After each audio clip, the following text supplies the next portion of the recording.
Elena Voss did not see the man in the gray coat until his hand closed around her wrist.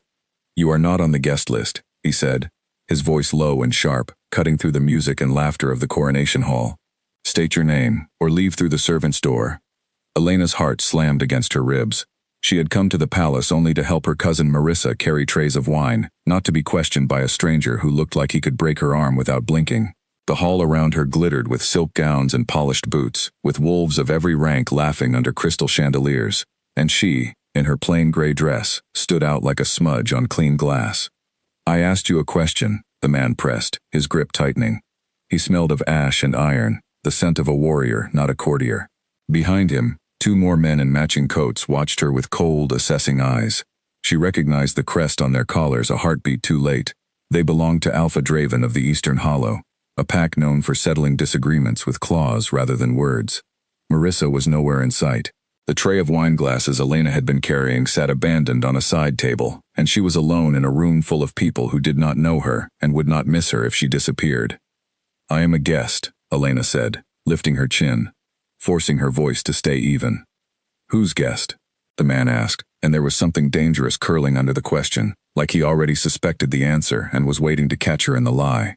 Her mind raced. If she gave her true name, a nobody from the lower village, they would drag her out, or worse, hold her as leverage against her pack for daring to sneak into a royal event. Packs like Draven's did not need a good reason to hurt someone. They only needed an excuse. Across the hall, near the raised platform where the new crown had been placed on velvet cushions only an hour earlier, stood the man everyone in the room orbited around without daring to get too close. Alpha King Kirin Ashgrove. Even from a distance, Elena could feel the weight of his presence, a stillness that seemed to bend the air around him. He was tall, broad-shouldered, his dark hair combed back, his expression unreadable, as he accepted congratulations from lords who bowed a fraction too low. She did not know why his name came out of her mouth. Perhaps it was fear. Perhaps it was the only name in the room powerful enough to make Draven's men let go. "I am his," she said, nodding toward the platform. "I am the Alpha King's companion for tonight." The words hung in the air like a blade she had thrown without aiming. The man's grip loosened, just slightly, surprise flickering across his face. The Alpha King does not bring companions to state events. He has never done so. "Then perhaps you should ask him yourself," Elena said, praying her voice did not shake, "instead of interrogating me like a common thief." It was a foolish thing to say. It invited exactly the confrontation she could not survive. But before she could take it back, before she could think of any way to escape the trap she had built for herself, the man's eyes shifted past her shoulder, and his posture changed instantly, the way a soldier's does when a commander appears. "Is there a problem here?" The voice was quiet, but it silenced the small circle of onlookers who had begun to gather. Elena turned, and found herself standing far too close to Kirin Ashgrove, close enough to see that his eyes were a deep, storm gray, close enough to feel the heat radiating from him despite the coolness of the hall. For one terrible second, she thought he would expose her lie immediately, laugh in her face, and let Draven's men take her away. Instead, his gaze moved over her once, quick and searching, and something shifted behind his eyes, something she could not name. "No problem at all," Kirin said, and reached out, resting his hand lightly against the small of her back. The touch sent a jolt through her body that had nothing to do with fear. "My companion was simply being polite to your men. She has a habit of it. Isn't that right, Elena?" He knew her name. She had never told him her name. She would wonder about that detail for days afterward, but in the moment, all she could manage was a small nod, her throat too tight for words. Draven's men bowed stiffly and stepped back, murmuring apologies that sounded more like grudging retreats. The crowd, sensing the drama had ended without spectacle, returned to their conversations, their wine, their careful politics. Only Elena remained frozen, painfully aware of the warmth of Kirin's hand still resting against her back, aware that the most powerful wolf in the Northern Territories had just, for reasons she could not understand, agreed to be part of her lie. "Walk with me," he said, not a request. She had no choice but to obey, her legs moving before her mind caught up. He guided her away from the crowd, toward the tall windows at the edge of the hall where the noise softened into a distant hum. "You could have exposed me," Elena said quietly, once they were far enough from listening ears. "Why didn't you?" Kirin studied her for a long moment, his expression unreadable in the low candlelight. "Because the moment Draven's man touched your wrist, something in me did not like it. I have not figured out why yet." Elena did not know what to say to that. She searched his face for mockery, for the amusement of a powerful man toying with someone beneath him, but found none. Only a strange, careful focus, as though he were solving a puzzle in real time, and she was a piece he had not expected to find. "I should go," she said, "before someone realizes I am not who you said I am." "Who are you then?" he asked, and the question felt heavier than it should have. "Nobody important, a pack member from the lower village. I came here to help my cousin serve wine, not to attend as a guest." "And yet you claimed to be my companion in front of Draven's men without hesitation." "It was the only name that came to mind that could make them stop," Elena admitted. "I did not think you would play along." A faint, almost reluctant curve touched the corner of his mouth. It was not quite a smile, but it changed his entire face, softened the sharp lines of authority into something almost human. "Neither did I." The music shifted behind them, a slower song beginning, and couples began moving toward the center of the floor. Elena felt suddenly out of place again, a servant in a room built for royalty, and she took a step back, ready to excuse herself and vanish into the kitchens where she belonged. Kieran's hand caught hers before she could leave. It was not forceful. She could have pulled away if she wanted to, but the moment his fingers wrapped around hers, she felt something strange ripple through her chest, a warmth that spread too quickly to be explained by nerves alone. She looked up at him, and saw his jaw tighten, saw something flicker behind his eyes that looked almost like shock. "Dance with me," he said. "One dance. Then no one will question why I stood beside you all evening." It made sense as an excuse. It was practical, even smart. But the way he said it, quiet and low, made it sound like something else entirely, something neither of them had a name for yet. She let him lead her onto the floor. His hand settled at her waist, and hers rested against his shoulder, and for a few minutes, Elena forgot about Draven's men, forgot about her cousins searching for her somewhere in the palace, forgot that she did not belong in this room at all. She only felt the steady rhythm of the music, the warmth of his hand, and the strange, magnetic pull that seemed to grow stronger with every step, as if her body recognized something her mind refused to accept. Kieran was quiet through most of the dance, his gaze fixed on her with an intensity that made her skin warm. When he finally spoke, his voice had dropped so low only she could hear it. "My wolf has never gone still like this in front of anyone," he said. "Not once, not even close." "Maybe it's the excitement of the evening," Elena offered, though she did not believe it herself. Her own heartbeat had not slowed since he first touched her hand. "Maybe," he said, though he clearly did not believe it either. When the song ended, he did not let go immediately. For a moment they simply stood there, the noise of the hall fading around them, two strangers caught in something neither could explain. "I need to find my cousin," Elena finally said, breaking the spell. "She will worry." Kieran nodded, releasing her hand slowly, reluctantly. "Let me walk you out. You are the Alpha King. You cannot simply leave your own coronation to escort a servant home." "Watch me," he said, and there was no room for argument in his tone. He informed a nearby guard of his intentions, ignored the surprised looks from several nobles, and led Elena through a side corridor that avoided the main crowd entirely. Outside, the night air was cool and sharp after the heat of the hall, and Elena breathed it in gratefully, trying to steady the strange, unfamiliar hum still running through her body. They walked in silence through the palace gardens, past hedges trimmed into careful shapes, past fountains that caught the moonlight, and scattered it across the stone paths. Elena kept waiting for the pull she felt to fade, but it did not. If anything, it grew stronger with every step beside him. "You never told me why you were really trying to escape Draven's men," Kieran said eventually. "Servants sneak into halls for wine all the time. That is not usually a crime worth panicking over." "I did not want to be dragged out in front of everyone," Elena admitted. "My pack cannot afford the embarrassment or the attention. We keep our heads down. It is safer that way." "Safer from what?" She hesitated, unsure how much to say to a man she had known for less than an hour, a man whose title alone could crush her entire village without effort. But something about the quiet way he asked, without judgment, without the practiced diplomacy he had used with the nobles inside, made her want to answer honestly.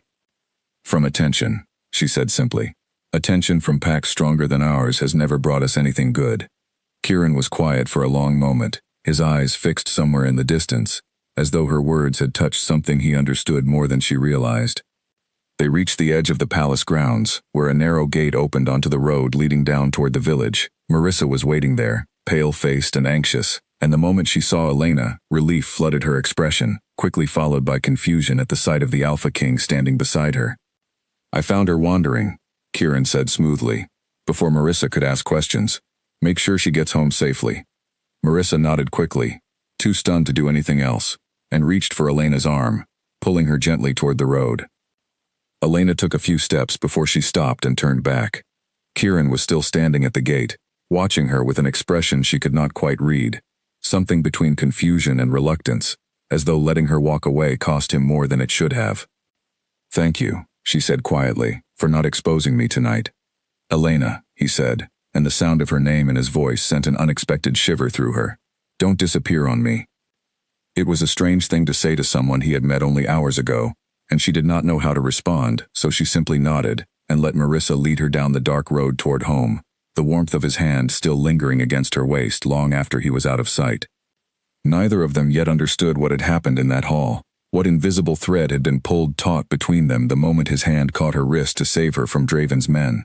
But somewhere deep inside him, his wolf had already made a decision that his mind had not yet caught up to, and somewhere deep inside her, something ancient and unfamiliar had begun to stir, quiet but undeniable, like the first note of a song neither of them had chosen to play. Elena walked the rest of the way home in silence, her cousin chattering nervously beside her about how dangerous it had been to linger so long, about how lucky she was that the Alpha King himself had intervened. Elena barely heard any of it.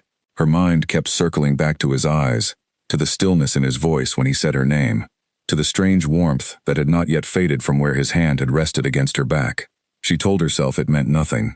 A powerful man had helped a stranger avoid trouble, nothing more. Tomorrow she would return to her ordinary life, to the fields and the chores and the quiet obscurity she had always known, and the coronation would become nothing but a story she told herself late at night, half believing she had imagined the whole thing. But as she lay awake that night, staring at the cracked ceiling of her small room, she could still feel it, faint but persistent, a pull toward something she could not name, toward a man she had met for less than an hour and already could not stop thinking about. Somewhere across the village, in the grand quiet of the palace, Kieran Ashgrove stood alone at his window, staring out at the dark road where she had disappeared, his wolf restless and unsettled in a way it had never been before, whispering a single word over and over in the back of his mind. Mine. E. The knock on Elena's door came 3 days later, sharp and urgent, pulling her away from the loom where she had been weaving since dawn. She had barely slept since the coronation. Every night brought the same restless dreams, flashes of gray eyes and a low voice saying her name, and every morning she woke with her heart racing for no reason she could explain.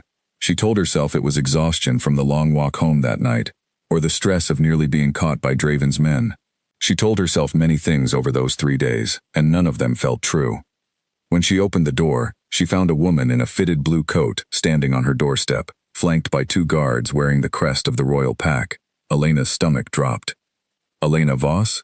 the woman asked, her tone brisk and businesslike. "Yes," Elena said carefully. "I am Celine, advisor to Alpha King Ashgrove. You are requested at the palace immediately." Elena's mind spun through every possible reason this could be happening, and none of them were good. Had someone reported her lie to Draven's men? Had Kieran changed his mind about protecting her, decided instead to punish her for the deception she had spun so carelessly in front of half the pack's nobility? "Requested," Elena repeated, or ordered. Celine's expression flickered, something close to sympathy crossing her sharp features. "Please just come. It will be easier if you hear this from him directly."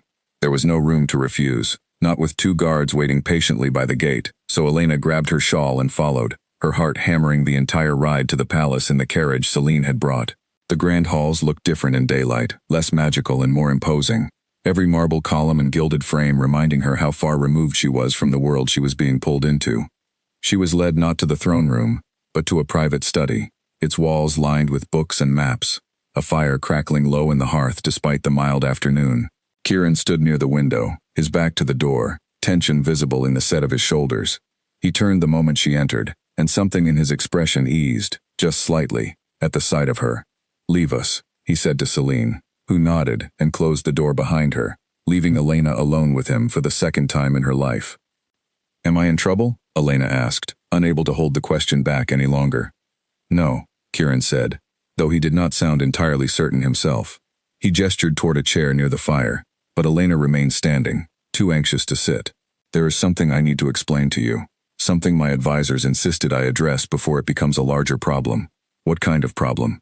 Kieran hesitated, which surprised her. In the short time she had known him, he had not seemed like a man who hesitated over anything. When my wolf reacted to you at the coronation, he began slowly, I assumed it was nothing more than the excitement of the evening, as you suggested, but it has not faded. If anything, it has grown stronger every day since. Elena's pulse quickened. I don't understand. There is a bond, Anne said, choosing his words with visible care, that occurs between wolves on rare occasions. It cannot be forced, and it cannot be faked. When it forms, both wolves recognize each other as a match, regardless of rank, regardless of circumstance. My advisors believe that is what happened between us that night. A mate bond, Elena said quietly, the word tasting strange and impossible on her tongue. Yes. She let out a short, disbelieving laugh, though there was no humor in it. That's absurd. We spent less than an hour together. I lied about who I was to escape Draven's men, and you played along to avoid a scene. That is all that happened. I know how it sounds, Kieran said, and for the first time, she heard real frustration in his voice, though it did not seem directed at her. Believe me, I have spent 3 days trying to convince myself it is nothing more than coincidence, but my wolf does not agree, and it is becoming difficult to ignore. Then ignore it, Elena said, more sharply than she intended. I am not interested in being some accidental complication in your reign. I have a life, a family, a pack that depends on me staying beneath notice. I cannot be tangled up in whatever this is. She turned toward the door, intending to leave, to walk out of the palace and back into the quiet obscurity she had always known before that cursed night at the coronation. But the moment her hand touched the door handle, Kieran moved. It happened faster than she could track, faster than seemed possible for a man his size. One moment he stood by the window, and the next he was beside her, his hand pressed flat against the door, preventing it from opening. His breathing had changed, quick and controlled, like a man fighting against something inside himself. Kieran, Elena said, alarmed by the sudden shift in him. I'm sorry, he said, his voice strained. I did not mean to move like that. My wolf reacted before I could stop it. The idea of you walking out that door. He stopped, jaw clenched tight, visibly forcing himself to step back, putting distance between them that seemed to cost him considerable effort. Elena stared at him, stunned. She had heard stories of mate bonds, whispered in the village like fairy tales, stories of wolves who could not bear separation from the one their instincts had chosen. She had never imagined she would find herself standing in the middle of one. This cannot be real, she said, though her voice had lost some of its earlier conviction. I wish I could tell you it wasn't, Kieran said quietly. It would make everything simpler. My council is already anxious about the political implications, about what it means for the crown if the Alpha King's wolf has bonded to someone outside the noble houses. Believe me, if I could choose to ignore this, I would. The words stung more than Elena expected, though she could not have said why. She should have felt relieved to hear him say he wished it were not happening. Instead, something in her chest tightened uncomfortably. Then we ignore it, she said. Bonds can be resisted, can't they? I have heard of wolves who never act on them, who choose duty over instinct. It is possible, Kieran admitted. Difficult, but possible. It usually requires significant distance between the two individuals, and considerable discipline.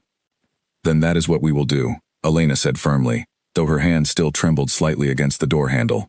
I will go back to my village. You will remain here, fulfilling your duties as Alpha King. Eventually, this feeling will fade, and we can both forget this ever happened. Kieran did not answer immediately. He watched her with an expression she could not fully read, something caught between agreement and reluctance, and for a moment, Elena thought he might argue, might insist she stay despite everything he had just said about resisting the bond. Instead, he stepped aside, allowing her clear access to the door. If that is what you want. It was not entirely what she wanted, though she would not have admitted that to herself, let alone to him. But it was the sensible choice, the safe choice, the only choice that did not risk dragging her family into the dangerous, complicated world of palace politics and rival packs. Thank you for understanding, she said, and reached for the door handle again. This time, nothing stopped her. She stepped into the corridor, half expecting him to follow, half hoping he would, though she could not have explained why. He remained in the study, watching her go, his expression carefully blank in a way that told her exactly how much effort it was taking him to let her walk away. Celine met her in the hallway, offering to arrange transportation back to the village, and Elena accepted gratefully, eager to put distance between herself and the strange, unsettling pull she had felt in that room. The carriage ride home felt longer than the one that had brought her to the palace, every mile stretching out in uncomfortable silence. her thoughts circling endlessly around Kieran's words, around the way his wolf had reacted the moment she tried to leave. She told herself it would fade. She told herself that within a few days, the strange warmth in her chest would disappear, that her dreams would return to normal, that life would settle back into the quiet rhythm she had always known. But that night, alone in her small room, Elena found herself standing at her window, staring out toward the distant lights of the palace on the hill, an inexplicable ache settling deep in her chest, as though some invisible thread stretched between her and the man she had left behind, pulling taut with every passing hour. She did not sleep well that night, nor the night after.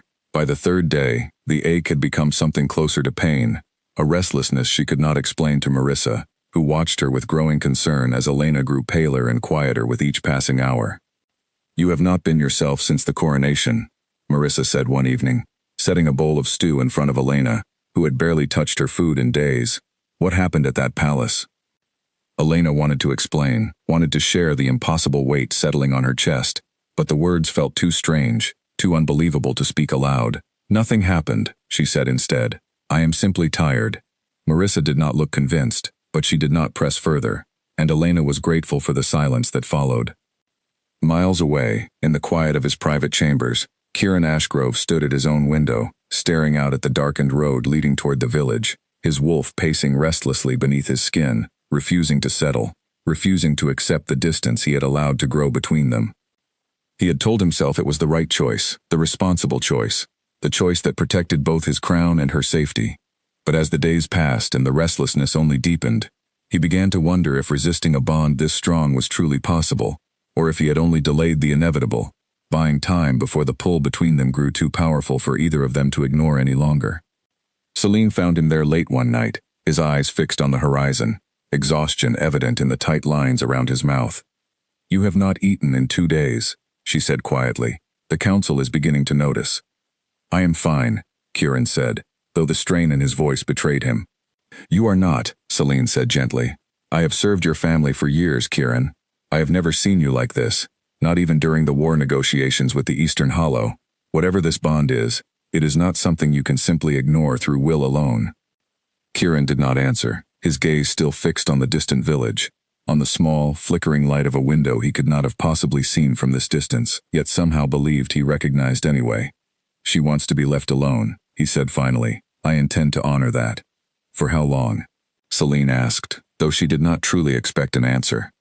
Kieran said nothing, because he did not know, and the uncertainty of it settled over him like a weight he could not shake, heavier with every hour that passed, heavier with every restless night his wolf refused to let him forget the woman he had sent away.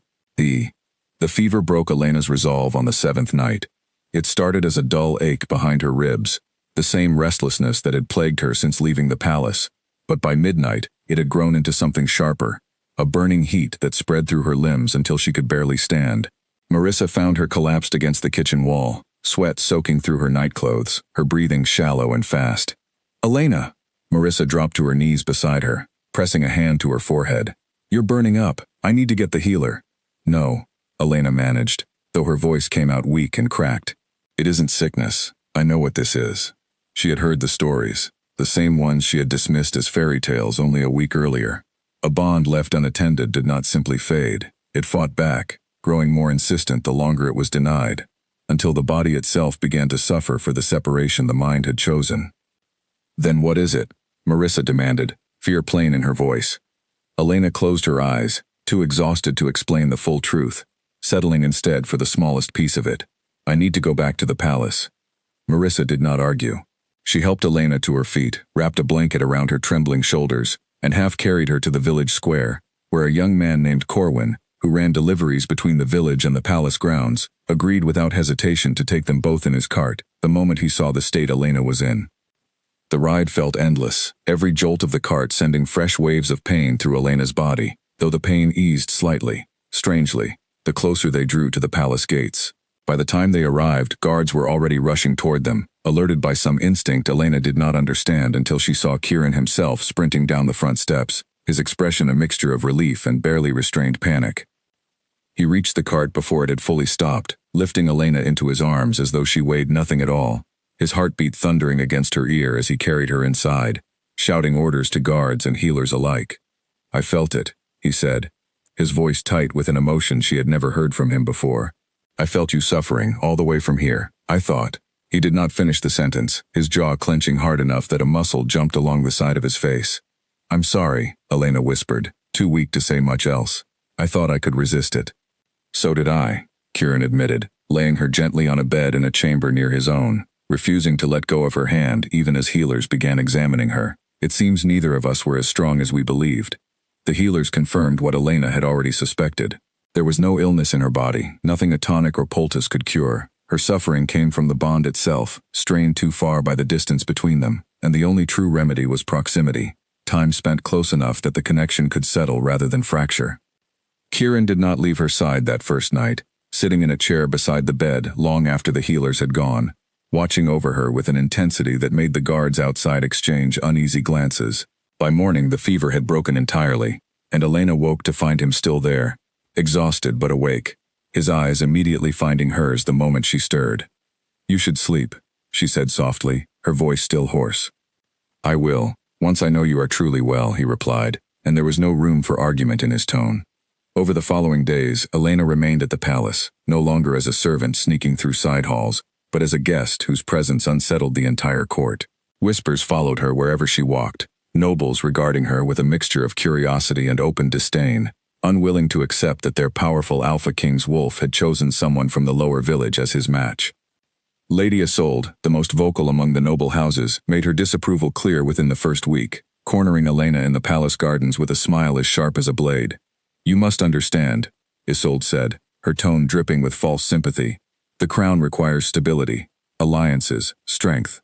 What exactly do you bring to this pack, besides confusion and scandal? Elena refused to be baited, though her hands trembled slightly at her sides. I did not ask for this bond, my lady. If it troubles you so greatly, perhaps your concerns are better directed at nature itself, rather than at me.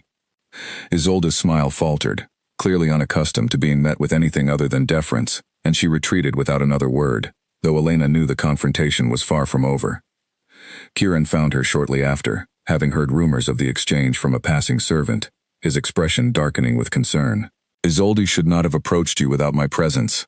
I can handle myself, Elena said, though she appreciated the protectiveness in his voice more than she wanted to admit. I do not doubt that, Kieran said, but you should not have to. Not here, not in my own home. They walked together through the gardens as the sun began to set, and for the first time since her arrival, Elena allowed herself to truly look at him, not as the Alpha King, not as the source of the strange bond disrupting her life, but simply as a man carrying burdens far heavier than she had initially realized. Tell me something true, she said suddenly. Not about politics, not about the bond, something real. Kieran considered the request for a long moment, as though genuinely searching for an honest answer buried beneath years of careful diplomacy. I never wanted this crown, he finally admitted. My older brother was meant to rule. When he died, the responsibility fell to me, whether I was prepared for it or not. Some days, I still feel like an imposter sitting on a throne meant for someone else. Elena had not expected such honesty, and something in her chest softened at the quiet vulnerability in his voice. I never wanted any of this either, she said. The bond, the attention, the danger it brings to my family. But I am beginning to understand that neither of us chose this path. We are simply walking it, whether we intended to or not. Kieran turned to face her fully, the golden light of sunset catching in his gray eyes, softening the sharp lines of his face into something almost gentle. For what it's worth, I am glad you came back. I did not have much choice, Elena said, a small, reluctant smile tugging at her lips. My body made the decision for me. Perhaps, Kieran said, stepping closer, close enough that she could feel the warmth radiating from him, close enough that the strange pull between them hummed steadily beneath her skin. But you are still here now, by choice, even if the beginning was not. She did not step back this time. For the first time since the coronation, Elena allowed herself to simply exist in the moment, without fear, without calculation, without the constant urge to run from something she did not yet fully understand. The following weeks passed in a delicate balance of politics and quiet moments, stolen between council meetings and noble gatherings. Elena learned the rhythms of palace life, learned which advisors could be trusted and which watched her with barely concealed resentment, learned that Kieran, despite the weight of his crown, made time each evening to walk with her through the gardens, sharing pieces of himself he clearly shared with no one else. She learned too that the bond, though it had brought her nothing but disruption at first, was beginning to feel less like a curse and more like something she did not want to lose. A realization that frightened her almost as much as the fever had. Not everyone in the palace shared her growing comfort. Lady Isolde's disdain sharpened into something colder with each passing week, and rumors began circulating through the noble houses. Questions about Elena's background, about her family's loyalty, about whether the bond itself could somehow be manufactured or falsified to manipulate the crown.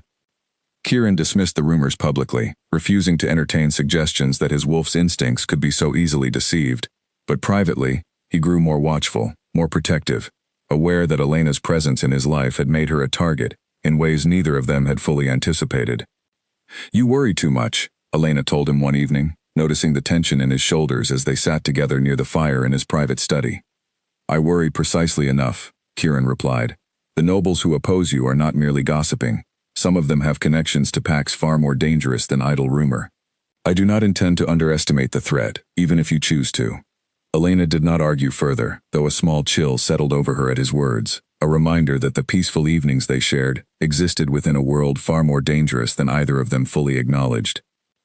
That night, as she prepared for sleep in the chamber she had been given near his own, Elena caught sight of a figure moving through the shadows of the garden below her window, gone before she could be certain she had seen anything at all. She told herself it was nothing, a trick of moonlight and exhaustion, and closed the curtains against the darkness outside. She did not yet know how right Kieran's warnings would prove to be, nor how quickly the fragile peace they had built together would be tested by forces far beyond either of their control. The figure in the garden was not a trick of moonlight. 3 nights after Elena first glimpsed the shadow beneath her window, a letter arrived at the palace addressed to no one, slipped beneath the kitchen door sometime before dawn. It contained a single line, written in a careful, deliberate hand. The crown's new favorite should learn her place before someone teaches her.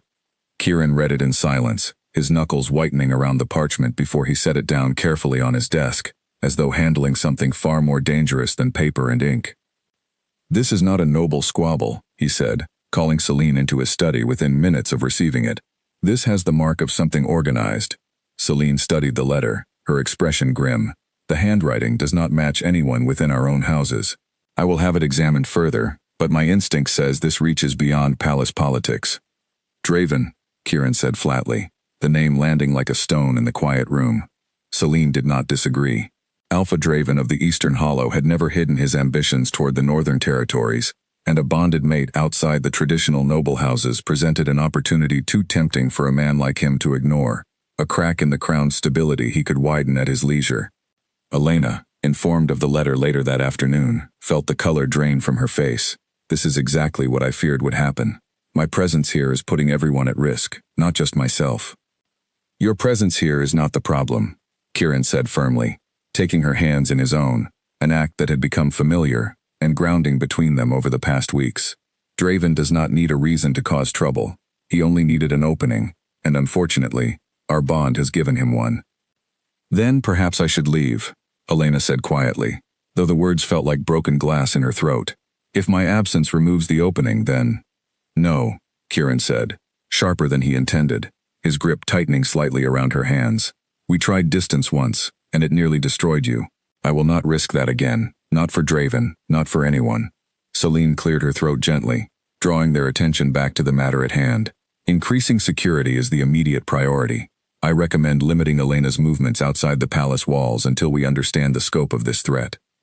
Elena bristled at the suggestion, though she understood the necessity behind it. "I refuse to live as a prisoner within these walls." "It is not a prison," Kieran said gently. "It is protection, temporary and necessary, until we know exactly what we are dealing with." Reluctantly, Elena agreed, though the restriction chafed against her within days. She had never been someone content to sit idle while others managed the dangers around her, and the confinement, however well-intentioned, left her restless and irritable, snapping at servants who meant no harm, and pacing the length of her chamber late into the night.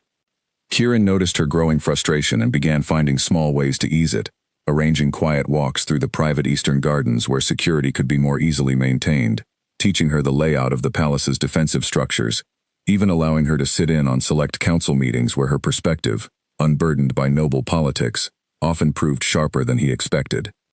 "You see things my advisors miss," he told her one evening, after she had pointed out a flaw in a proposed trade agreement that 3 seasoned council members had overlooked. "They have spent so long thinking like nobles, They forget how ordinary people actually live, and trade and survive. I am not trying to insert myself into your governance, Elena said, though a small flush of pride colored her cheeks at the compliment. I know, Kieran said. That is precisely why your insight is valuable. You have nothing to gain by flattering me.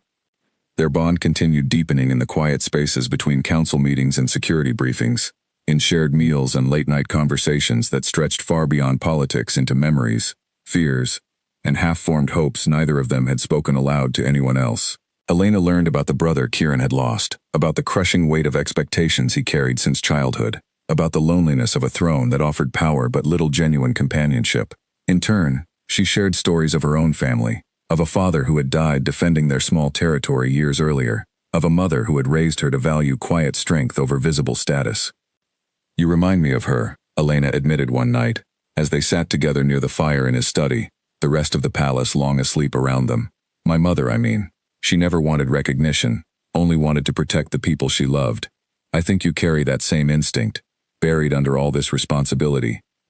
Kieran was quiet for a moment, studying her with an expression she had come to recognize as his most genuine, stripped of the careful diplomacy he wore for the court. I did not expect to find comfort in anyone the way I have found it in you, he admitted. I spent years believing this crown would isolate me completely, that no one could understand the weight of it without also wanting something from me because of it. You are the first person who has looked at me and simply seen a man, rather than a title. The confession settled warmly in Elena's chest, chasing away some of the anxiety that had lingered since the threatening letter arrived. For a moment, sitting there in the firelight, the danger circling them outside the palace walls felt distant, almost forgettable. That fragile peace shattered less than a week later. Elena had been granted permission to visit the Eastern Gardens alone that morning, the security around the palace having settled into a routine that made brief, supervised moments of solitude feel safe enough to allow. She was examining a bed of winter roses, lost in thought, when the scent hit her first, unfamiliar and sharp, followed immediately by the sound of footsteps too quiet to belong to any palace guard.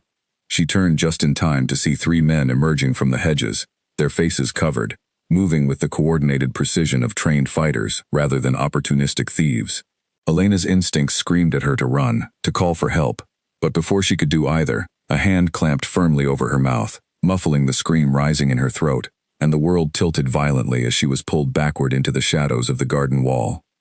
She fought as fiercely as her limited training allowed, driving her elbow into the ribs of the man restraining her, earning herself half a second of freedom before a second attacker caught her arm, twisting it painfully behind her back. Panic clawed through her chest, but beneath the fear, she felt something else stirring, a fierce, protective anger that refused to simply surrender.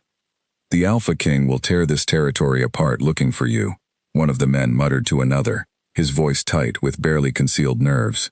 We need to move now before the guards finish their rotation. Elena's blood ran cold at the confirmation of exactly who had sent them, though she used the brief distraction of their conversation to drive her heel down hard against the foot of the man restraining her, earning a grunt of pain and another precious half-second of resistance. It was not enough. A third man produced a cloth soaked in something sharp and chemical, pressing it firmly against her face despite her struggling, and within moments, the edges of Elena's vision began to blur, darkness creeping in from every side despite her best efforts to fight against it. The last thing she registered before consciousness slipped away entirely was the distant, muffled sound of a horn blaring across the palace grounds, the alarm signal reserved only for the gravest emergencies, and somewhere beneath the growing darkness, she thought she heard a roar unlike anything she had encountered before, raw and furious, echoing across the gardens like the sound of a man's entire world shattering apart at once.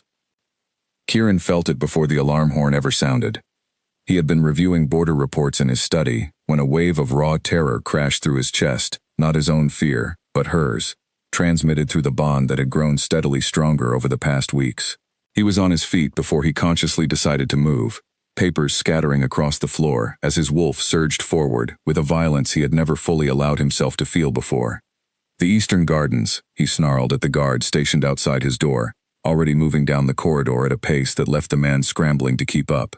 Something has happened to Elena. Sound the alarm now.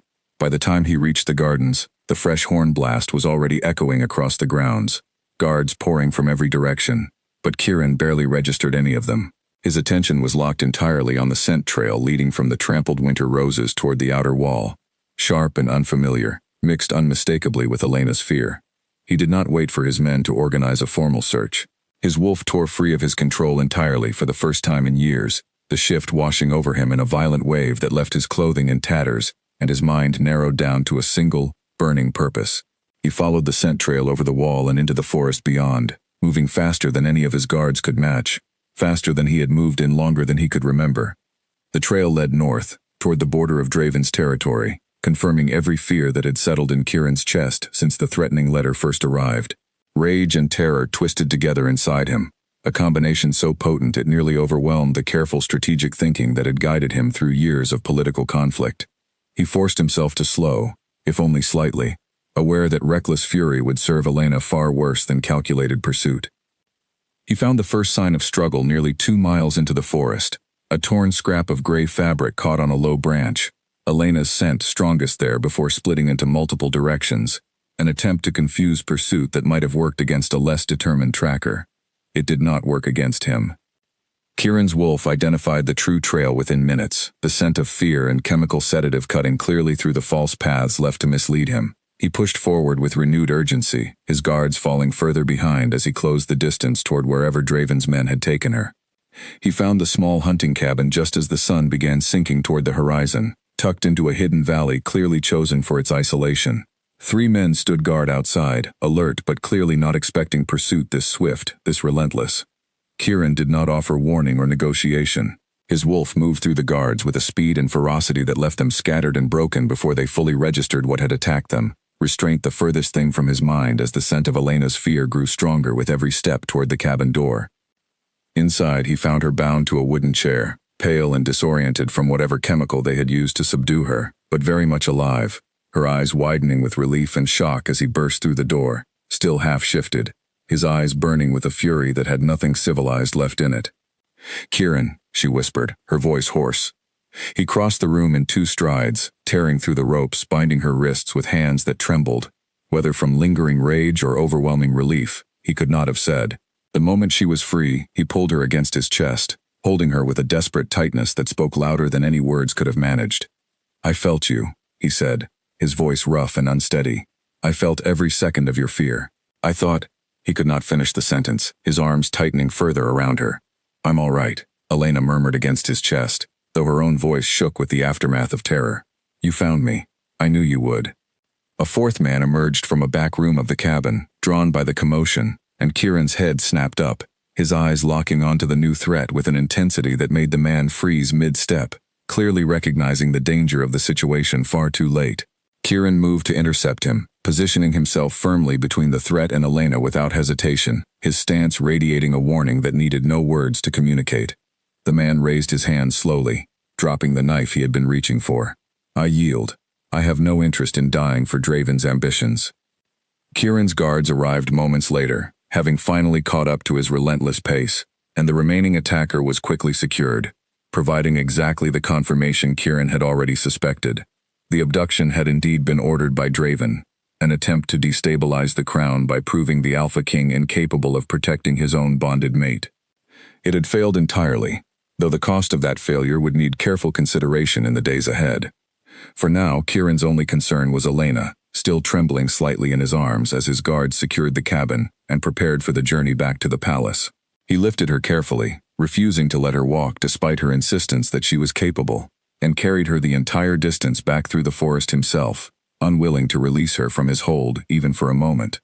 "You do not need to carry me the whole way," Elena murmured, though she made no real effort to argue further, exhaustion clearly overtaking her. "I am aware," Kieran said quietly. "I need to do it regardless." She did not argue further, allowing herself to rest against his chest as he walked, the steady rhythm of his heartbeat gradually easing the last of the panic still lingering in her own. Back at the palace, healers confirmed that beyond the lingering effects of the sedative and some minor bruising from her struggle, Elena had suffered no lasting harm, a relief that did little to ease the fury still simmering beneath Kieran's calm exterior. He remained by her bedside throughout the evening, refusing every suggestion from Celine that he rest or attend to the mounting political fallout the incident would inevitably create. "I nearly lost you today," he said quietly, once the healers had finally left them alone. "I have faced war negotiations, assassination attempts, every manner of threat this crown attracts, and none of it terrified me the way today did. Elena reached for his hand, threading her fingers through his own. I am still here. Because I refuse to accept any other outcome, Kieran said, his voice low and fierce. Elena, I need to say something, and I need you to understand I am not saying it out of fear or obligation, but because today made something painfully clear to me. She waited, watching him carefully, sensing the weight behind whatever he intended to say. I do not merely tolerate this bond anymore, Kieran continued, his gray eyes steady and unwavering on hers. I do not wish to resist it, or manage it, or treat it as a political complication to be navigated carefully. I want it. I want you, entirely, without hesitation or reservation. Today proved to me exactly how unbearable losing you would be, and I refuse to spend another moment pretending otherwise. Elena's breath caught, the words settling somewhere deep in her chest, warm and undeniable despite the exhaustion and lingering fear from the day's events. I feel the same, she admitted quietly. I have felt it for weeks, even when I tried to convince myself otherwise. I was simply too afraid to admit it, afraid of what it would mean for both of us. And now? Kieran asked softly. Now, Elena said, a small, tired smile touching her lips. I am done being afraid of something that feels this right. Kieran leaned forward, resting his forehead gently against hers, the tension of the day finally beginning to ease from his shoulders. Then we face whatever comes next together. Draven, the council, all of it. I will not hide this bond any longer, nor will I allow anyone to use it as a weakness to exploit. Outside the chamber window, the last light of evening faded into darkness, and somewhere beyond the palace walls, word of the failed abduction was already spreading through the noble houses, setting into motion consequences neither Kieran nor Elena could yet fully anticipate. But for the first time since the coronation, neither of them faced the uncertainty ahead with hesitation or doubt, only a steady, unshakable resolve to protect what they had found in each other, whatever the cost. The council chamber had never felt so hostile. Word of the abduction attempt had spread through the palace within hours, and by the following morning, every noble house had sent representatives demanding answers, their concerns tangled together with barely disguised opportunism. Some genuinely feared for the stability of the crown. Others saw only a chance to weaken Kieran's position, to push their own agendas while his attention remained divided. Elena sat beside him at the long council table, a position that had never before been offered to anyone outside the bonded royal line, and the reaction around the room made clear exactly how unwelcome that precedent was to many gathered there. With respect, Lord Aldrich began, an older noble whose loyalty to the crown had never been questioned before now. The events of yesterday proved precisely what several of us have feared since this bond became public knowledge. Miss Voss's presence here has made the crown vulnerable in ways it has never been before. Miss Voss did not invite an attack upon herself, Kieran said, his voice carrying the controlled authority Elena had come to recognize as the calm before considerable fury. Draven ordered that abduction to destabilize this pack, regardless of whether Elena stood beside me or not. Removing her from the palace would not remove the threat. It would only signal weakness, an invitation for further aggression. Perhaps, Lady Isolde interjected, her tone sweetly reasonable in a way that fooled no one in the room, but it would remove the specific vulnerability Draven chose to exploit. A formalized bond with someone lacking noble status, lacking any political alliance to strengthen our position, creates exactly the kind of opening our enemies are eager to use against us. Elena felt her jaw tighten, but she held her tongue, aware that speaking out of turn in this setting would only reinforce the noble's arguments about her unsuitability for the role increasingly being thrust upon her. Kieran, however, had no such restraint. Elena's status has nothing to do with Draven's ambitions, he said sharply. He has sought openings to challenge this crown since before I ever met her. If it were not this bond, it would be a trade dispute, a border disagreement, any excuse he could manufacture. I will not sacrifice something genuine simply because it presents a convenient narrative for those seeking to undermine me. The chamber fell into uneasy silence, several nobles exchanging glances that suggested Kieran's uncharacteristic passion had unsettled them more than any political argument could have. Celine, who had remained quiet throughout the exchange, finally spoke, her voice measured and practical. Regardless of where we stand on the matter of the bond itself, the immediate concern is security. Draven's forces proved capable of breaching our grounds once already. We cannot allow that vulnerability to persist, regardless of the political debate surrounding it. The council shifted focus toward practical security measures, a discussion Elena found herself surprisingly engaged in, offering observations about the garden's blind spots that had allowed the attackers to approach undetected, insights drawn from years of paying careful attention to her surroundings, as someone who had always needed to remain cautious in unfamiliar spaces. Several council members, initially dismissive of her presence, began listening more closely as the meeting progressed, her practical knowledge proving genuinely useful in ways that grudgingly earned a measure of respect. By the meeting's end, new security protocols had been established, though the underlying tension surrounding Elena's position within the palace remained far from resolved. Lady Isolde in particular left the chamber with an expression that promised the conversation was far from finished. "That went better than I expected," Elena admitted once they were alone again in Kieran's study, though exhaustion colored her voice. "It went adequately," Kieran said, rubbing at his temples. "Isolde and Aldrich will not abandon their position easily. They genuinely believe formalizing our bond weakens the Crown's political standing, and unfortunately, they are not entirely wrong about the risks involved." "Then perhaps we should consider their concerns more seriously," Elena said carefully, watching his reaction. "I have no noble connections, no alliances to offer this pack. If my presence genuinely destabilizes your reign—" "Elena," Kieran interrupted, his tone firm but not unkind, "I told you yesterday, in the clearest terms I know how to express, that I want this bond, regardless of the political complications it presents. I do not intend to revisit that decision every time a council member voices displeasure." "I am not asking you to revisit it," Elena clarified. "I am asking you to consider whether there is a way to address their concerns without sacrificing what we have built. Perhaps I could learn more about diplomacy, about the political landscape you navigate daily. If I cannot offer noble alliances, perhaps I can offer competence instead, something that proves my presence strengthens this pack rather than weakening it." Kieran studied her for a long moment, something like admiration softening the tension in his expression. "You continue to surprise me." "Is that a yes?" Elena asked, a small smile tugging at her lips despite the weight of the conversation. "It is an agreement to discuss it further with Celine, who has significantly more patience for teaching diplomatic strategy than I currently possess," Kieran said, returning her smile faintly. Over the following weeks, Elena threw herself into learning the intricacies of palace politics with the same quiet determination she had once applied to managing her family's modest affairs in the village. Celine proved an excellent, if demanding, teacher, walking her through the history of alliances between the northern packs, the delicate balance of trade agreements, the subtle language of diplomatic negotiation that could mean the difference between peace and conflict. Elena discovered, somewhat to her own surprise, a genuine aptitude for the work.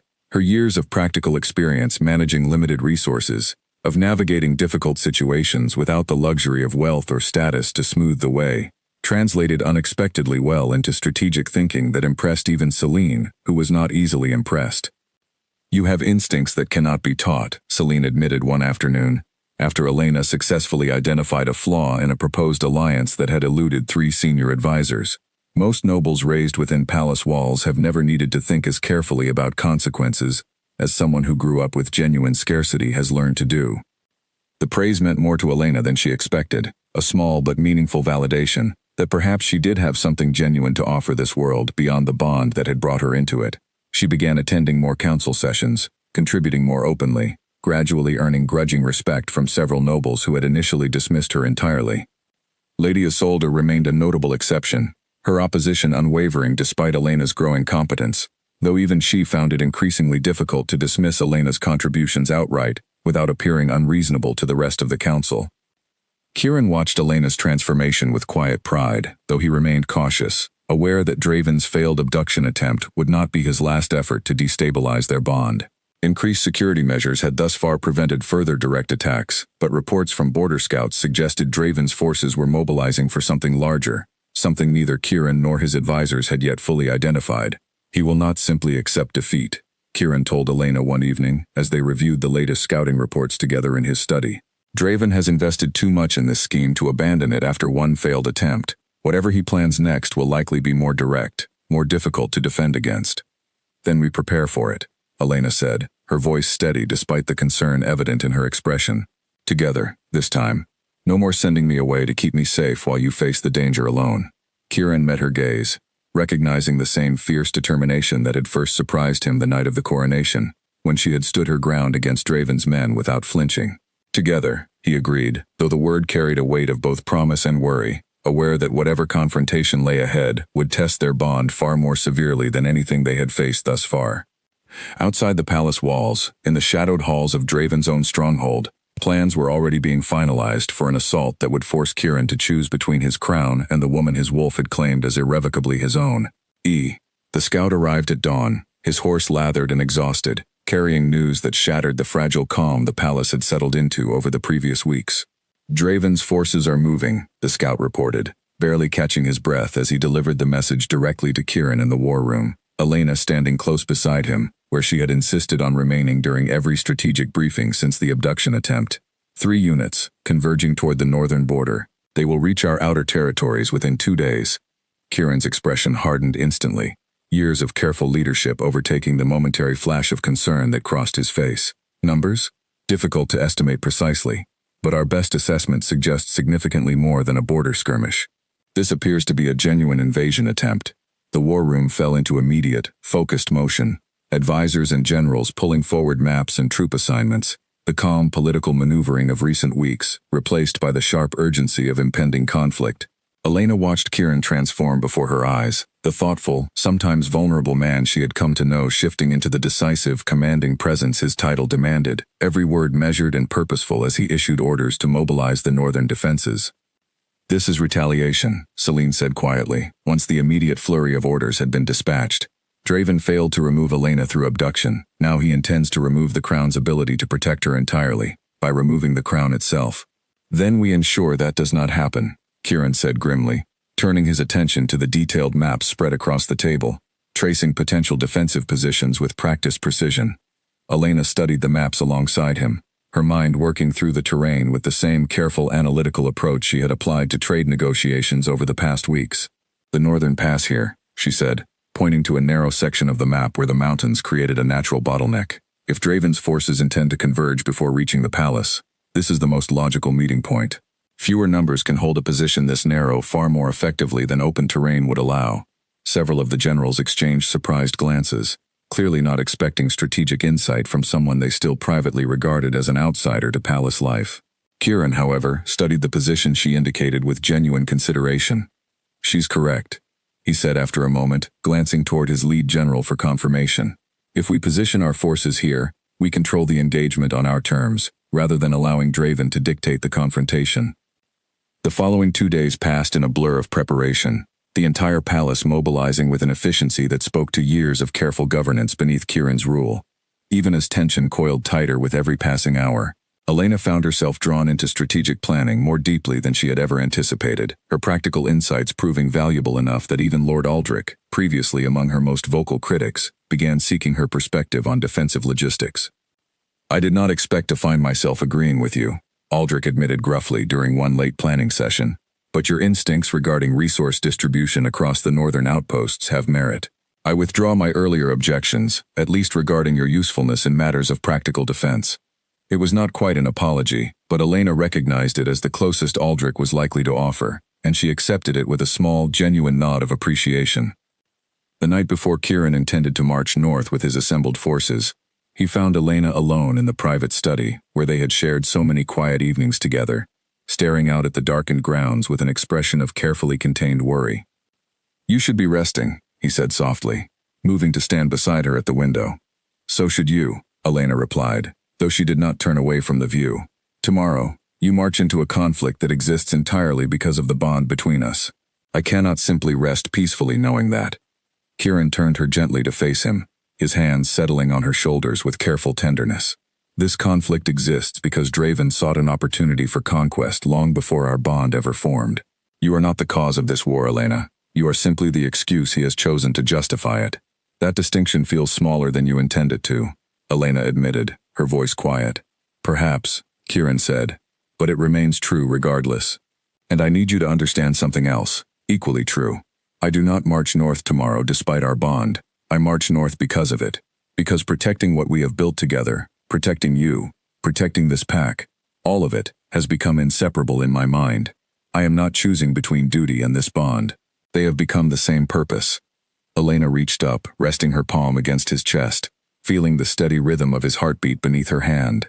"Then let me help carry that purpose, rather than simply waiting behind these walls while you face the danger alone." Kieran hesitated, old instincts warring visibly against the trust he had built with her over recent weeks. "The northern pass will be dangerous, Elena. I cannot in good conscience bring you directly into the heart of the conflict. I am not asking to fight on the front lines, Elena clarified. But I have proven useful in planning, in strategy, in understanding terrain and resources in ways your generals have come to respect. Let me remain close enough to continue offering that insight during the actual engagement, rather than being cut off entirely once the marching begins. After a long moment of consideration, Kieran nodded slowly, though clear reluctance remained in his expression. You will remain within the secondary camp, under heavy guard, away from direct combat. That is not negotiable. Agreed, Elena said, relief evident in her voice. They spent the remainder of the evening close together, neither speaking much, simply existing in each other's presence as the weight of the coming days settled over them both. When Kieran finally pulled her into his arms, holding her with a quiet intensity that spoke louder than any words could have managed, Elena felt the full depth of everything their bond had come to mean, not merely an inexplicable pull between two strangers, but something built deliberately, through shared vulnerability, shared purpose, shared determination, to protect what mattered most. The march north began at first light, the palace grounds emptying of soldiers as Kieran's forces moved toward the northern pass with disciplined efficiency. Elena rode within the supply convoy, close enough to remain informed of strategic developments, far enough to remain safely removed from the front lines, exactly as promised. The journey took a full day and a half, tension building steadily with every mile closer to the mountain pass where Draven's forces were expected to converge. By the time they arrived, scouts confirmed the enemy forces were already visible in the distance, their numbers matching the concerning estimates from the initial reports. Kieran addressed his assembled soldiers that evening, his voice carrying clearly across the camp with the same steady authority Elena had come to associate with him from their very first meeting at the coronation. Draven believes we march here divided, weakened by internal disagreement over matters he assumes have fractured this pack's unity. He is mistaken. Whatever doubts existed within these walls regarding recent changes to this crown's circumstances, they end here, tonight. Tomorrow we defend our territory, our sovereignty, and everything this pack has built together, as one unified force. A resounding cheer rose from the assembled soldiers, and Elena, watching from the edge of the camp, felt a fierce surge of pride mixed with lingering fear for what the following day would bring. She caught Kieran's eye across the distance separating them, and even from far away, she could feel the steady reassurance in his gaze, a silent promise that whatever happened tomorrow, they would face it together, exactly as they had agreed. That night, sleep came reluctantly to the entire camp, soldiers and advisors alike aware that the coming dawn would determine far more than a simple territorial dispute. It would determine whether Draven's ambitions succeeded in fracturing the northern territories, or whether the bond between an alpha king and a woman he had once pretended to know for a single desperate lie would prove strong enough to help hold an entire kingdom together against the forces determined to tear it apart. The battle began at dawn with the sound of horns echoing across the mountain pass, Draven's forces advancing in disciplined formation across the narrow terrain that Elena had identified days earlier as the most strategic point of engagement. From the secondary camp, Elena watched the initial clash unfold with her heart lodged firmly in her throat, Kieran's forces holding the bottleneck exactly as planned, using the narrow terrain to neutralize Draven's numerical advantage. Even from a distance, she could pick out Kieran himself among the fighting, his shifted form moving through the battlefield with a controlled, devastating precision that spoke to years of disciplined training beneath the raw power his wolf commanded. The morning stretched into hours of brutal, grinding conflict, Kieran's forces gradually gaining ground through the strategic advantage of the terrain, though Draven's soldiers fought with a desperate ferocity that made every foot of progress costly. Elena remained in the secondary camp as promised, though the waiting proved almost unbearable, every distant howl and clash of conflict sending fresh waves of fear through her chest as she strained to identify Kieran's presence among the chaos. By midday, reports filtered back to the secondary camp suggesting Kieran's forces held a decisive advantage, Draven's initial assault having failed to break through the mountain pass despite hours of sustained effort. Relief began settling over the camp, cautious but genuine, as word spread that victory seemed increasingly within reach. The relief proved premature. A runner arrived at the secondary camp shortly after midday, his expression grim as he delivered news that shattered the cautious optimism that had been building. Draven has activated a secondary force, approaching from the eastern ridge, intending to flank our position entirely. If they succeed, they will cut off the main force from retreat and reinforcement simultaneously. Elena's blood ran cold. The eastern ridge lay dangerously close to the secondary camp itself, meaning any flanking maneuver would pass directly through the area where she and the remaining support personnel were stationed. "We need to warn Kieran," Elena said immediately, already moving toward the camp's command tent. "A messenger has already been dispatched," the runner confirmed, though his expression remained tense. "But the eastern ridge terrain will slow any response considerably. We may not have time to reposition before the flanking force arrives." Elena's mind raced through the terrain details she had studied so carefully in the days before the battle, searching desperately for any tactical advantage that might buy the main force enough time to respond. "The narrow ravine along the eastern approach," she said suddenly, memory sharpening into focus. "If we can collapse the loose rock formation there, even partially, it would slow their advance significantly, buying precious time." The camp's remaining defensive commander, a grizzled veteran named Garrick, studied her with surprised consideration. "That could work, but it requires someone getting close enough to trigger the collapse, directly in the path of the approaching force." "Then I will do it," Elena said without hesitation. "Absolutely not," Garrick said immediately. "The Alpha King would have my head if I allowed you anywhere near that ridge." "The Alpha King is currently occupied defending the main pass," Elena countered firmly. "And every soldier here is needed to hold the secondary camp's perimeter. I am the only person available who understands the terrain well enough to execute this quickly. If we wait for reinforcements from the main battle, it will already be too late." Garrick hesitated, clearly torn between the tactical necessity of her plan and the personal risk it demanded. But ultimately, the urgency of the situation left little room for extended debate. "2 guards accompany you, no exceptions." Elena agreed immediately, and within minutes, she found herself moving swiftly toward the eastern ridge, alongside 2 heavily armed guards, her heart pounding with a mixture of fear and fierce determination. The terrain proved as treacherous as she remembered from her earlier study of the maps, loose rock and narrow pathways demanding careful, deliberate movement even as the sound of approaching soldiers grew steadily louder in the distance.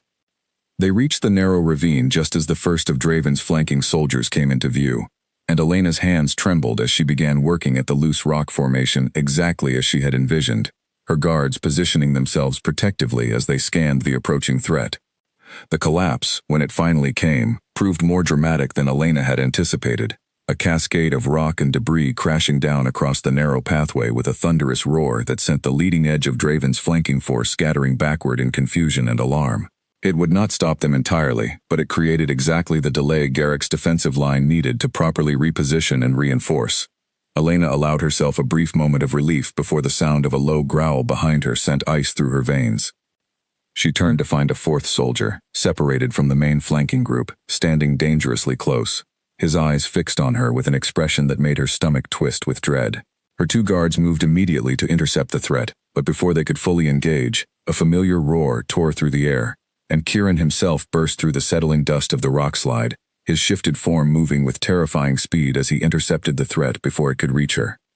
The confrontation ended swiftly and decisively, Kieran's fury unleashed fully against the soldier who had dared approach Elena, and within moments, the immediate threat had been neutralized entirely. He turned to her instantly, his expression a mixture of relief and barely contained alarm. "You were supposed to remain in the secondary camp," he said, his voice tight with residual tension. "The secondary camp needed a solution the eastern ridge terrain could provide," Elena replied, though her own voice trembled slightly with the aftermath of adrenaline. "I could not simply wait and hope reinforcements arrived in time." Kieran studied her for a long moment, clearly torn between frustration at the risk she had taken and undeniable pride at the tactical brilliance of her solution. "The rockslide bought us crucial time," he finally admitted. "Draven's flanking force has scattered entirely, unable to reorganize quickly enough to threaten our position further." "Then it worked," Elena said, relief flooding through her. "It worked," Kieran confirmed, pulling her into a fierce embrace that spoke of everything he could not fully articulate in the chaos of the ongoing battle. "But do not ever frighten me like that again." "I make no promises," Elena said, a small, exhausted smile touching her lips despite the gravity of the situation. With the eastern flank neutralized and Draven's primary assault continuing to falter against the disciplined defense of the mountain pass, the tide of the battle shifted decisively in Kieran's favor over the following hours. By late afternoon, Draven's remaining forces began a disorganized retreat, unable to sustain the losses inflicted by both the direct confrontation at the pass and the unexpected collapse of their flanking strategy. Draven himself, Elena learned later, had not personally led the assault, remaining safely within his own territory while sending his soldiers to bear the full risk of his ambitions. It was a detail that would prove significant in the political fallout that followed, further eroding whatever support he might have retained among the other northern packs watching the conflict unfold from a cautious distance. As the sun began setting over the mountain pass, painting the sky in brilliant shades of orange and red, Kieran finally allowed himself a moment of genuine relief, standing beside Elena amid the aftermath of the battle, the immediate threat to his crown and his bonded mate successfully repelled.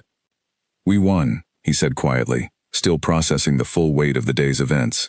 "We won," Elena echoed, leaning into him as exhaustion finally began overtaking the adrenaline that had carried her through the day's harrowing events. Kieran wrapped his arm securely around her shoulders, guiding her gently back toward the camp where healers waited to tend to the wounded, and soldiers began the somber process of accounting for losses suffered during the day's conflict. Victory had come, but not without cost, and the road ahead would require careful navigation of both the immediate aftermath and the larger political consequences that Draven's failed invasion would inevitably set into motion. But for the first time since the threatening letter had arrived weeks earlier, Elena felt something approaching genuine hope, a belief that whatever challenges remained ahead, she and Kieran would face them together, their bond proven not merely through instinct or fate, but through choice, sacrifice, and a partnership forged deliberately through the fires of genuine adversity. The victory at the Northern Pass changed everything, though not always in the ways Elena expected. News of Draven's failed invasion spread quickly through the Northern Territories, and with it, accounts of Elena's role in the conflict, the tactical insight that had identified the mountain pass as the ideal defensive position, the daring solution that had neutralized the eastern flanking maneuver at considerable personal risk. What had once been dismissed as scandalous gossip about the Alpha King's unconventional bond began transforming into something closer to genuine respect among the wider pack population, if not yet universally among the noble houses themselves. The return to the palace was markedly different from the tense departure weeks earlier. Villagers lined the roads as Kieran's forces marched home, and though the cheers were directed primarily toward their returning soldiers, Elena noticed more than a few curious, appreciative glances directed her way as well, whispers of the woman who had helped defend the Northern Pass alongside their Alpha King. Marissa met her at the palace gates, relief evident in every line of her cousin's face as she pulled Elena into a tight embrace. "I heard what happened. The entire village has been talking about nothing else for days." "It was not as dramatic as the stories likely suggest," Elena said, though exhaustion colored her voice, the physical and emotional weight of the past week finally catching up to her now that the immediate danger had passed. "Somehow I doubt that," Marissa said, though she did not press further, simply grateful to have her cousin return safely. The council convened within days of their return, though the atmosphere within the chamber had shifted noticeably from the hostile skepticism of previous weeks. Lord Aldrich, who had grudgingly conceded Elena's tactical usefulness before the battle, now spoke openly in support of formalizing her position within the pack's leadership structure, citing her contributions to the Northern Pass victory as clear evidence of her value beyond mere political convenience. "I have reconsidered my earlier objections," Aldrich stated plainly during the session, drawing surprised glances from several other council members. "Miss Voss's strategic insight proved instrumental in our victory. Whatever concerns I held regarding her lack of traditional noble status, I believe those concerns have been sufficiently addressed through demonstrated competence and genuine sacrifice on behalf of this pack." Not everyone shared his reconsidered position. Lady Isolde remained pointedly silent throughout most of the discussion, her expression carefully neutral, though the tension in her shoulders suggested her opposition had not truly softened, merely retreated strategically in the face of shifting public sentiment. "The bond itself remains a matter of significant political weight," Isolde finally said, once several other council members had voiced their support for formalizing Elena's position. "Regardless of recent events, formalizing this union publicly, elevating Miss Voss to the position of Alpha Queen, carries lasting implications for succession, for alliance structures, for the very foundation of how this pack's leadership has traditionally been determined." "I am aware of the implications," Kieran said calmly, though there was an unmistakable finality in his tone that had not been present during earlier council debates on the matter. "I have considered them extensively over recent weeks, particularly during the days leading into battle, when the possibility of losing Elena entirely became devastatingly real to me. I no longer intend to treat this bond as a political liability to be carefully managed or minimized. It is the foundation of my life going forward, and I intend to formalize it accordingly, with or without the full consensus of this council." The chamber fell into stunned silence at the directness of his declaration, several nobles exchanging uncertain glances, clearly unaccustomed to their Alpha King speaking with such unequivocal personal conviction on a matter they had assumed remained open for continued negotiation. Isolde, recognizing the shifting tide against her position, offered a stiff, formal nod. Then I withdraw my objections, though I maintain reservations regarding the broader precedent this establishes. Your reservations are noted, Kieran said, not unkindly, and will be considered carefully as we navigate the formalization process. But the decision itself is not open for further debate. After the council session concluded, Elena found Kieran alone in his study, staring out the same window where they had first discussed the possibility of resisting their bond entirely, weeks that felt like an entirely different lifetime ago. You did not need to declare that so publicly, Elena said softly, moving to stand beside him. The council would have eventually accepted the formalization regardless, given time. Perhaps, Kieran acknowledged, turning to face her fully. But I did not want to wait for grudging acceptance built slowly through careful diplomacy. I wanted them to understand clearly, without ambiguity, exactly how I feel about you, about us, about the life I intend to build alongside you, regardless of whatever political complications it might continue to present. Elena reached for his hand, threading her fingers through his own in a gesture that had become deeply familiar over the past weeks. I never imagined, standing in that ballroom weeks ago, desperately inventing a lie to escape Draven's men, that it would lead to any of this. Neither did I, Kieran admitted, a small, genuine smile touching his lips, softer than the careful diplomatic expressions he typically wore in public, though I find myself deeply grateful it did. The formalization ceremony was scheduled for the following month, allowing time for proper preparations and for the political dust surrounding Draven's failed invasion to settle sufficiently. In the meantime, life within the palace gradually found a new, steadier rhythm, Elena's role expanding naturally as she continued contributing to council discussions, her insight increasingly sought rather than merely tolerated. Draven, having suffered significant losses during the failed invasion, retreated entirely from Northern Territory disputes for the time being, though scouts continued monitoring his movements carefully, aware that his ambitions, however currently subdued, had not necessarily disappeared entirely. Selene assured Kieran that the decisive nature of their victory, combined with the clear demonstration of unified strength between the crown and its people, would likely deter Draven from attempting further direct confrontation for the foreseeable future, though vigilance remained essential regardless. As preparations for the formalization ceremony intensified, Elena found herself increasingly overwhelmed by the sheer scale of the transition ahead, the reality of becoming Alpha Queen settling over her with a weight she had not fully anticipated during the whirlwind of recent events. I do not know if I am truly prepared for this, she admitted one evening, watching seamstresses work on ceremonial garments far more elaborate than anything she had ever worn in her life. Weeks ago, I was helping my cousin carry wine trays through this same palace. Now I am expected to formally lead it alongside you. Kieran, seated beside her, took her hand gently in his own. You have already been leading, Elena, in every way that matters. The ceremony itself is simply a formal acknowledgement of what has already proven true through your actions these past weeks. You do not need a crown to validate the strength and wisdom you have already demonstrated. That is a generous assessment, Elena said, though his words eased some of the anxiety tightening in her chest. It is an honest one, Kieran corrected gently.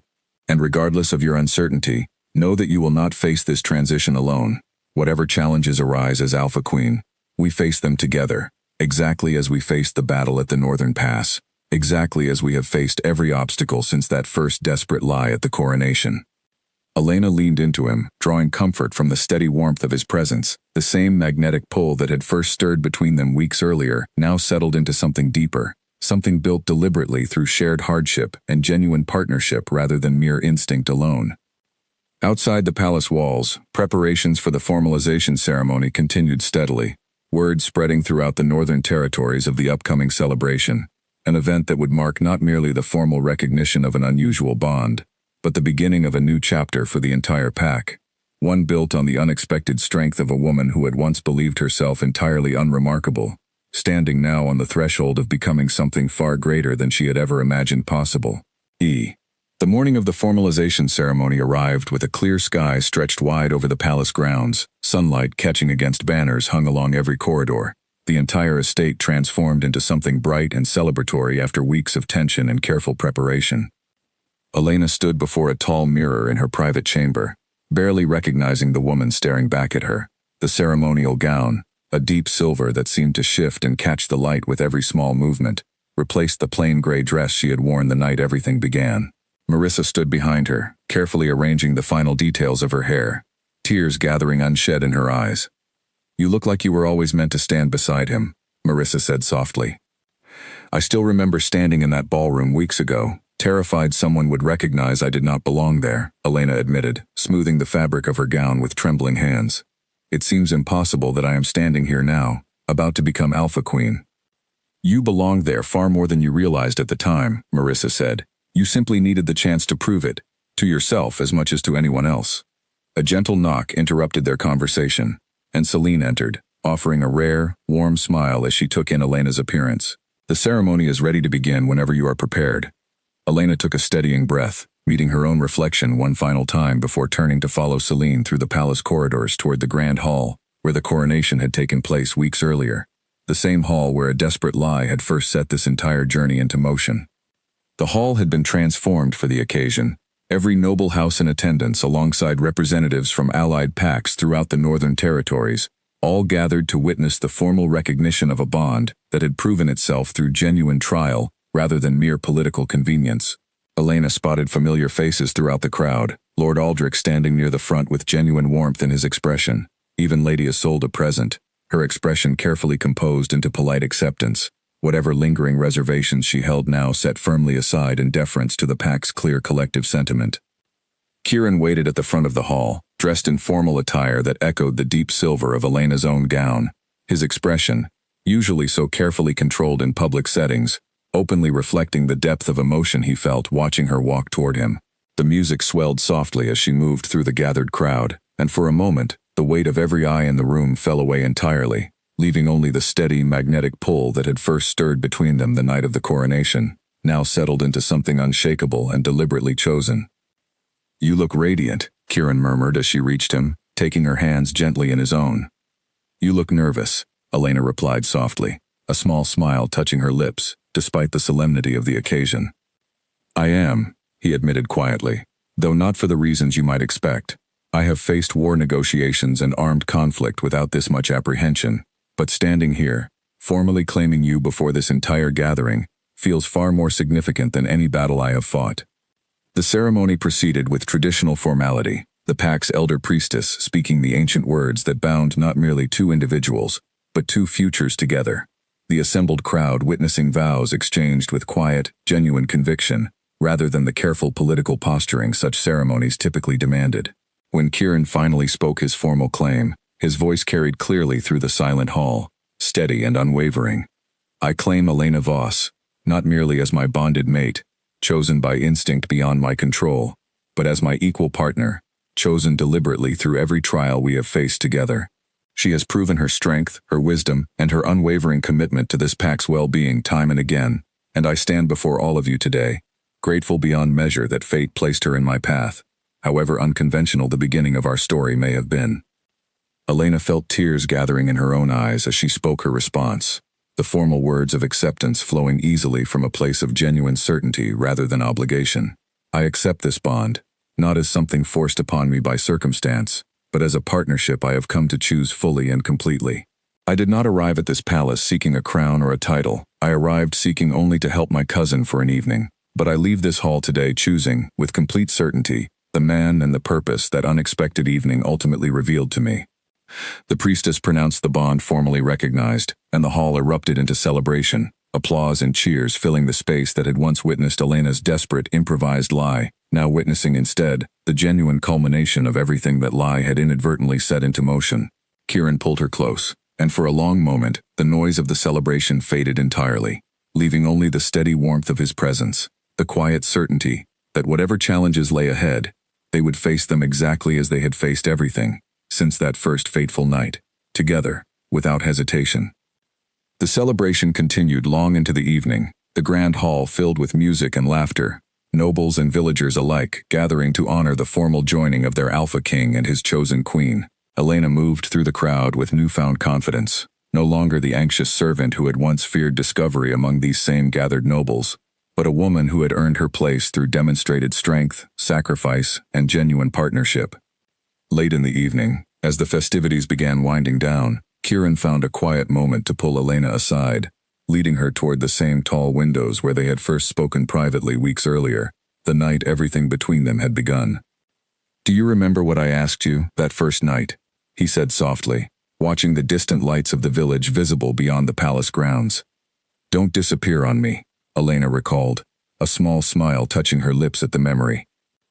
"You never did," Kieran said, turning to face her fully, his gray eyes warm with an emotion far removed from the careful political calculation that had once defined his public presence.